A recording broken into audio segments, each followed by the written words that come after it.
No man is more dangerous than a beast who is forced to watch his mate die a slow, agonizing death. Lorenzo Enigma Costa ruled the underground syndicates of the eastern seaboard with an iron fist and a heart encased in ice. His name alone was enough to silence a crowded room, but all his wealth, all his soldiers, and all his terrifying power meant absolutely nothing inside the sterile, chillingly quiet walls of the intensive care unit at St. Jude's Memorial Hospital. His wife Elena was fading away. For 3 weeks, the vibrant, fiery woman who had tamed the Mafia kingpin had been reduced to a pale, motionless ghost trapped in a hospital bed. A sudden, inexplicable neurological collapse had left her completely paralyzed, relying on oxygen tubes and intravenous feeds to stay alive. The entire 7th floor had been locked down. Heavily armed men in black suits flanked every exit. Lorenzo had flown in the most expensive, elite neurologists from across the globe. Yet Elena's condition worsened daily. She was slipping into the dark and taking Lorenzo's sanity with her.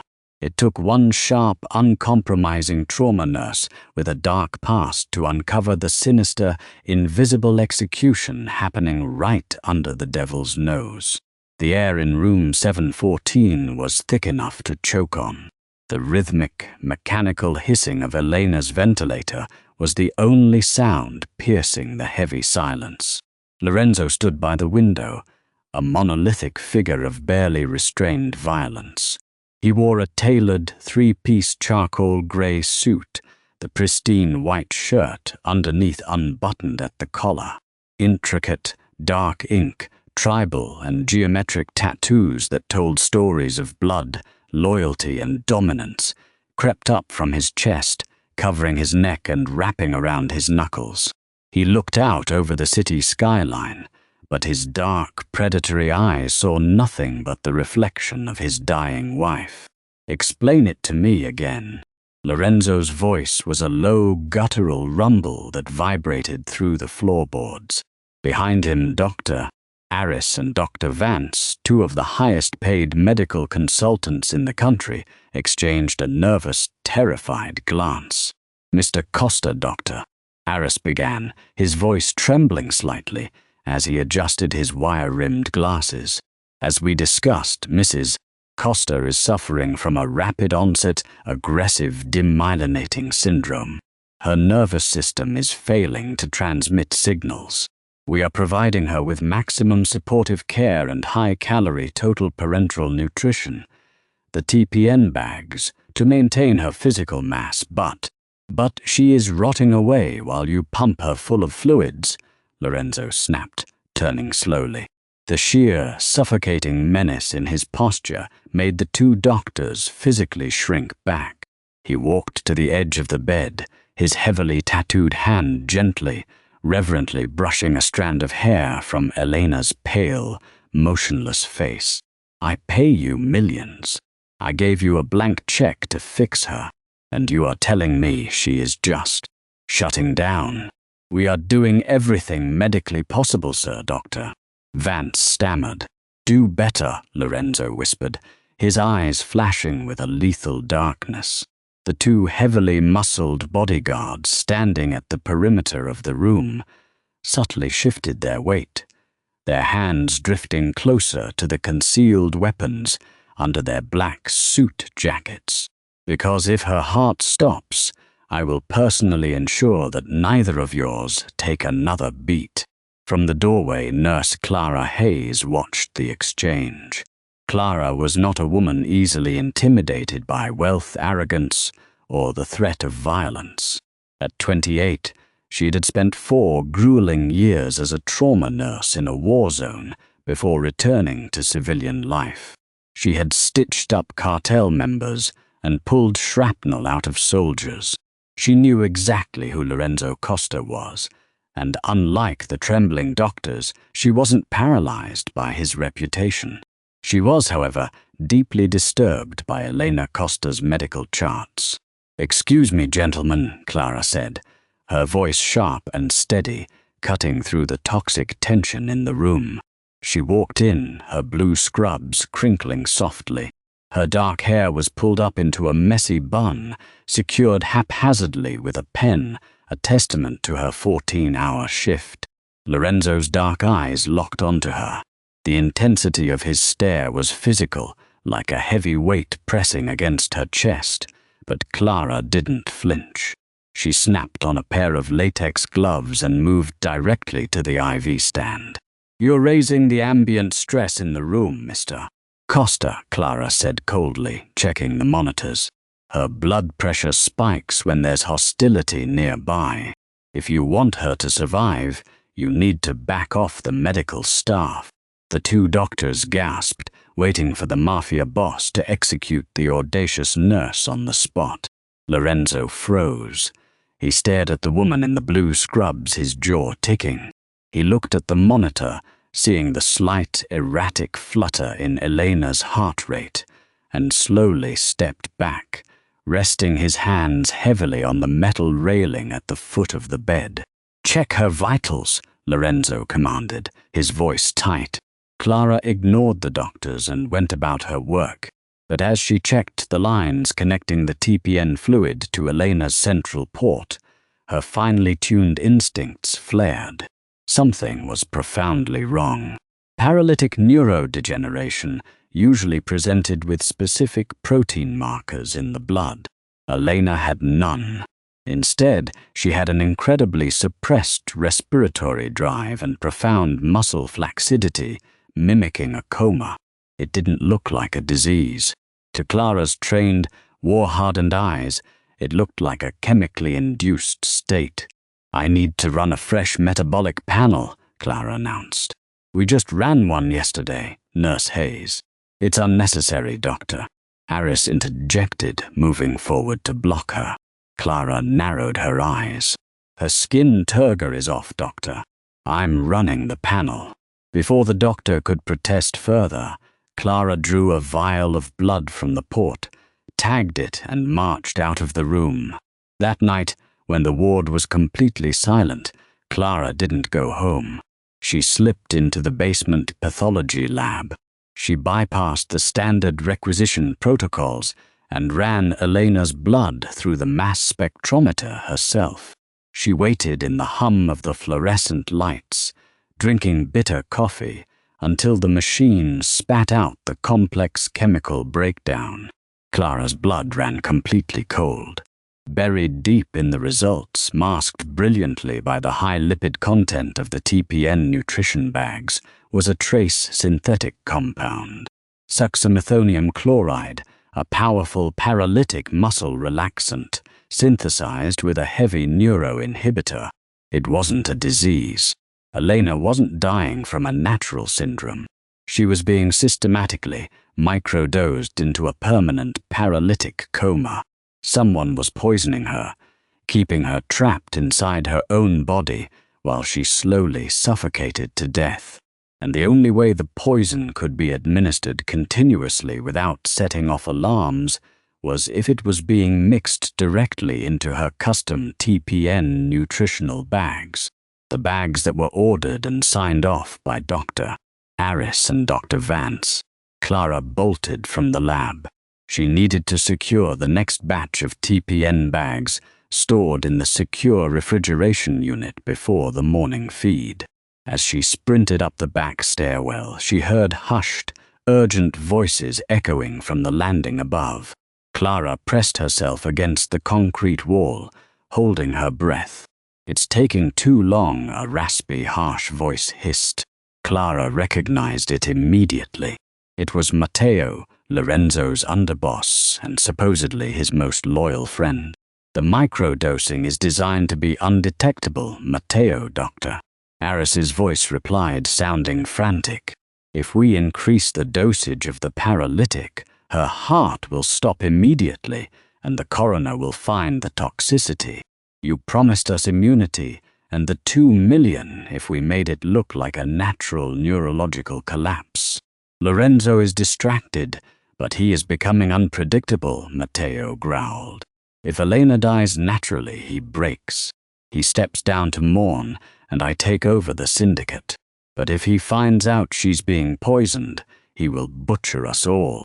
Spike the next bag heavily. Let her slip away by morning, or I'll put a bullet in your head myself." Clara clamped a hand over her mouth, her heart hammering against her ribs like a trapped bird. It was an assassination disguised as a medical tragedy. Matteo wanted the throne, and he was using the slow, agonizing death of Lorenzo's wife to shatter the king's mind. And the two elite doctors had sold their souls for a payday. Clara waited until the footsteps receded. She had to act. She couldn't just go to the police. Matteo owned half the precinct. She couldn't just tell Lorenzo without absolute, undeniable proof. In his current state, he might just shoot the messenger. She needed to catch them red-handed. At 6 a.m., the ICU ward was bathed in the harsh, artificial light of early morning. Dr. Aris and Dr. Vance entered room 714 flanked by Matteo, who wore a mask of deep brotherly concern. Lorenzo was already there, looking like a man who hadn't slept in a month, his grey suit slightly rumpled, the tattoos on his neck seeming to pulse with his underlying tension. "How is she?" Matteo asked softly, placing a hand on Lorenzo's shoulder. "The same," Lorenzo rasped, his eyes fixed on Elena's pale face. "We have her new TPN fluid ready, Mr. Costa," Dr. Aris said, holding a fresh bag of milky white nutritional fluid. "This will keep her comfortable." Dr. Aris moved toward the ivy pole, preparing to swap the bags. "Stop right there." The doors to the ICU room crashed open. Clara Hayes stormed in, her blue scrubs slightly wrinkled, her eyes blazing with an unholy fire. In her gloved left hand, she gripped a different TPN bag, the one she had retrieved from the pharmacy lockbox just moments ago. The entire room froze. The two bodyguards in the background instinctively reached for their lapels. "Nurse Hayes, what is the meaning of this?" Dr. Vance sputtered, his face draining of color. Clara ignored him. She marched directly to the center of the room, holding the plastic bag of fluid high in the air. "Mr. Costa," Clara said, her voice ringing out with absolute, undeniable authority, "your wife isn't dying of a disease. She is being poisoned." Lorenzo's head snapped toward her. The air in the room suddenly felt 20 degrees colder. He slowly pushed himself off the edge of the bed. He leaned forward, his heavy, muscular frame radiating pure, unfiltered menace. His eyes, dark and endless, locked onto the bag in Clara's hand, then flicked to her face. "Explain," Lorenzo whispered. The single word was a death sentence waiting to be executed. Clara stood her ground, holding the TPN bag up between them like a shield. Behind her, Dr. Aris and Dr. Vance threw their hands up defensively, their faces contorted in absolute terror. "This TPN bag," Clara said, her voice shaking slightly with adrenaline but refusing to break, "is laced with succinylmethonium chloride, a paralytic. I ran the blood panels myself in the basement lab. They are micro-dosing her. They are chemically trapping her in a paralytic state, making it look like her nervous system is failing. They are slowly suffocating her." "Lies," Dr. Aris screamed, backing up against the heart monitor, his hands raised in surrender. "She is a hysterical nurse. Mr. Costa, you can't believe this." Lorenzo didn't even look at the doctor. He took a slow, deliberate step toward Clara. He was so close now she could smell the dark espresso and gun oil on his clothes, could see the intricate details of the black ink wrapping around his throat. He leaned down, his face inches from hers. "Is this true?" Lorenzo asked, his voice barely a breath. "I have the toxicology reports in my pocket," Clara said, her eyes locked with his. "And I know who paid them to do it." Matteo, standing near the door, suddenly cursed and reached inside his jacket for his weapon. But Clara had already anticipated it. "It was Matteo," she shouted, Before Matteo's gun could even clear its holster, Lorenzo moved with a speed that was terrifying for a man his size. He didn't draw a weapon. He spun, grabbing a heavy metal eye stand, and hurled it across the room. It smashed into Matteo's chest, sending the underboss crashing into the glass partition. Instantly, the two bodyguards in the room drew their weapons, aiming directly at Matteo. Lorenzo turned his attention back to the doctors. The two older men were practically sobbing, cowering against the medical equipment, their hands still raised in pathetic defense. "You touched my wife," Lorenzo said. It wasn't a yell. It was a promise of unimaginable pain. "He made us do it," Dr. Vance wailed, pointing a trembling finger at the groaning Matteo. "He said he would kill our families. He wanted her dead so you would step down. Please, Mr. Costa, we just spiked the bags. We can give her the antidote." Lorenzo's jaw clenched so hard Clara thought his teeth might shatter. He reached out his heavily tattooed hand, gently taking the untainted TPN bag from Clara's grip. He looked at her, the murderous rage in his eyes softening for just a fraction of a second. "Save her," Lorenzo ordered Clara. Clara didn't hesitate. She immediately went to work, disconnecting the poisoned line, flushing Elena's port with saline, and hooking up a heavy dose of the reversal agent she had pre-prepped in her pocket. Behind her, the sounds of brutal Mafia justice began. Lorenzo walked over to the terrified doctors. He grabbed Dr. Aris by the throat of his expensive white coat, lifting the man off his feet. "Take Matteo to the soundproof room in the basement of the meat-packing plant," Lorenzo commanded his guards, his eyes fixed on the weeping doctor. "And bring these two with him. I want to know exactly how long they made my wife suffer, and then I will show them what real suffering is." The guards dragged the thrashing, screaming traitors out of the ICU. The heavy doors swung shut, sealing off the noise, leaving the room in a sudden, breathless silence. Clara stood by the bed, her hands trembling slightly now that the adrenaline was fading. She watched as Elena's chest rose and fell with a slightly deeper, more natural rhythm. The paralytic was already beginning to wash out of her system. Lorenzo walked slowly back to the bed. The terrifying mob boss was gone, replaced by a man who had just pulled his heart back from the edge of the abyss. He collapsed into the chair beside the bed, burying his face in his hands. For a long time, the only sound was the steady, reassuring beep of the heart monitor. Eventually, Lorenzo lifted his head. He looked at Clara, his dark eyes filled with a profound, terrifying gratitude. "You saved her," he murmured, his voice thick with emotion. "You stood against my own men, against elite doctors, to save a woman you don't even know." Clara offered a small, exhausted smile, adjusting the blanket over Elena. "I'm a nurse, Mr. Costa. I fight for the ones who can't fight for themselves, even if I have to step on a few toes to do it."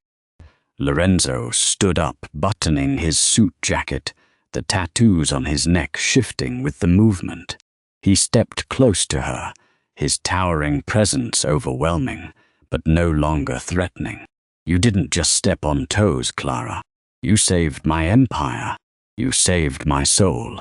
He reached out, his knuckles brushing lightly against the sleeve of her blue scrubs. "From this day forward, you are under the protection of the Costa family. Whatever you want, whatever you need, it is yours." Clara looked up at the dangerous, beautiful beast of a man, knowing her life would never be the same.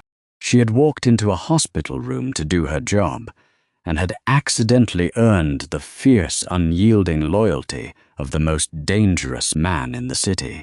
"Just make sure she wakes up in peace, Lorenzo," Clara said softly. Lorenzo smiled, a dark, terrifyingly handsome curve of his lips. "I will make sure the whole world is peaceful when she opens her eyes, or I will burn it to the ground."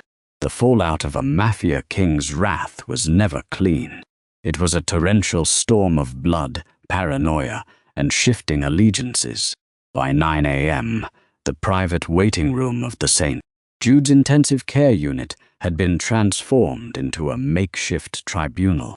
The air was thick with the scent of expensive cologne, stale coffee, and raw, unrestrained aggression. Outside the heavy oak doors, Lorenzo's most loyal enforcers stood shoulder to shoulder, their hands resting on the grips of their holstered weapons. Inside, the 5 capragimes, the captains who controlled the various factions of the Costa syndicate, had assembled.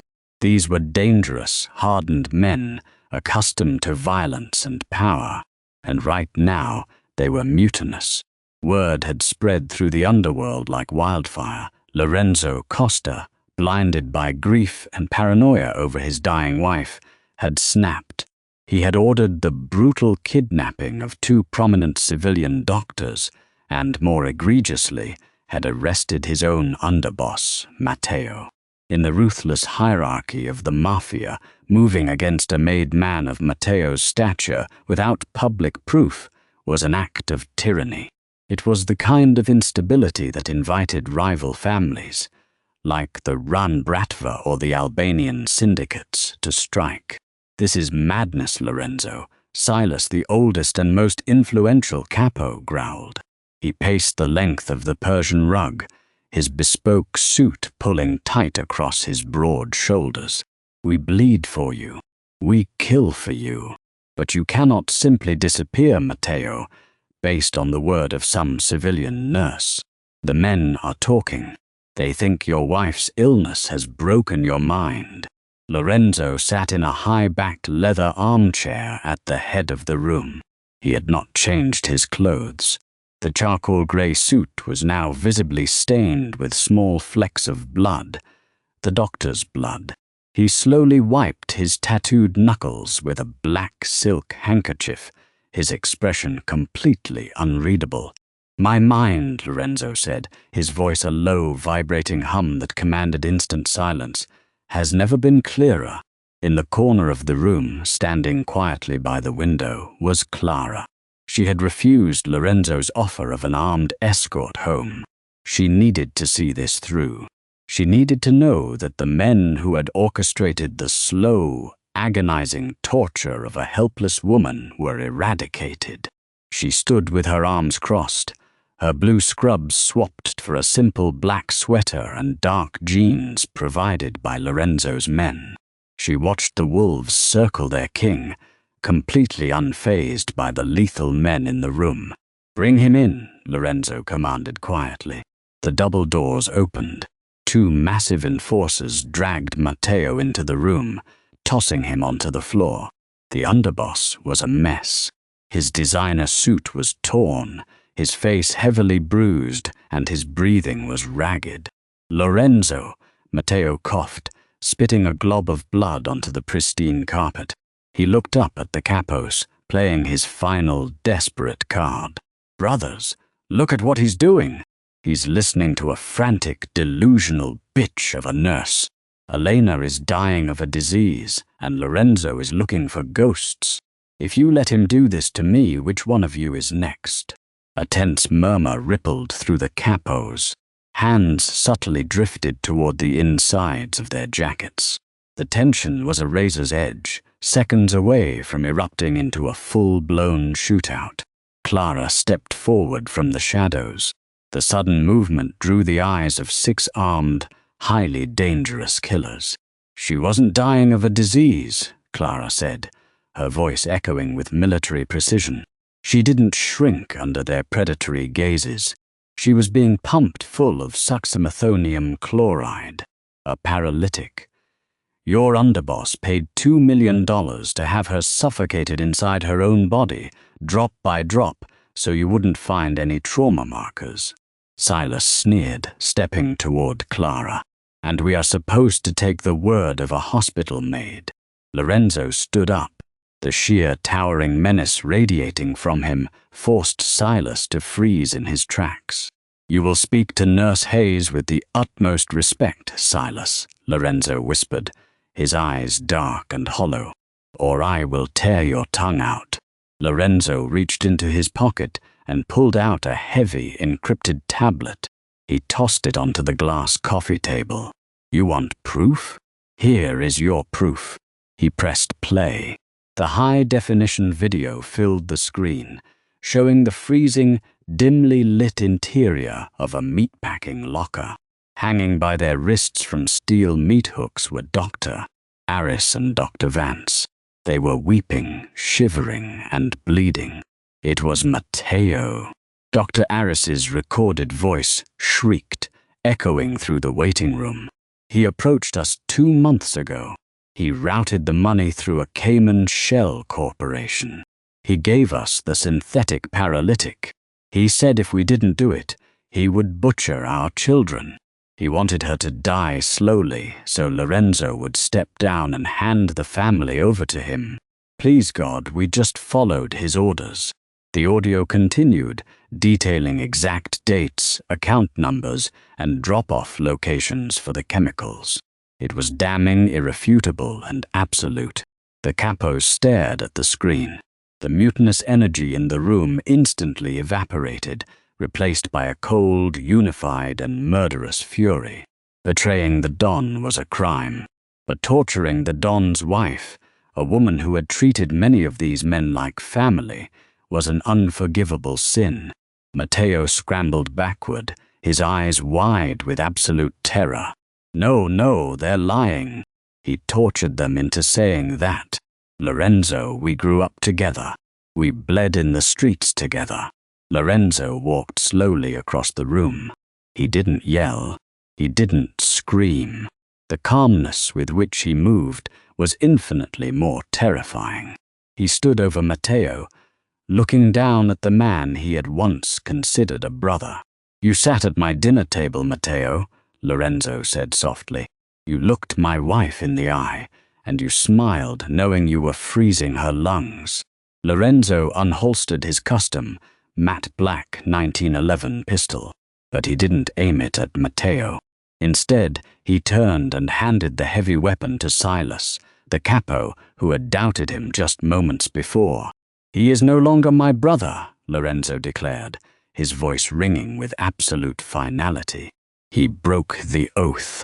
"He is garbage. Take out the garbage." Silas took the weapon, his face hardened into a mask of pure syndicate loyalty. He racked the slide. "Please," Matteo screamed, sobbing uncontrollably. "Clara, nurse, tell him to show mercy." Clara looked down at the pathetic, treacherous man. Her eyes were as cold as the Siberian winter. "I only save humans," she said flatly. Silas grabbed Matteo by the collar of his ruined suit and dragged him out the back service elevator. A moment later, a single muffled gunshot echoed up the shaft. The remaining capos immediately dropped to one knee, bowing their heads in a renewed, unshakable vow of loyalty to Lorenzo Costa. The king had not been broken.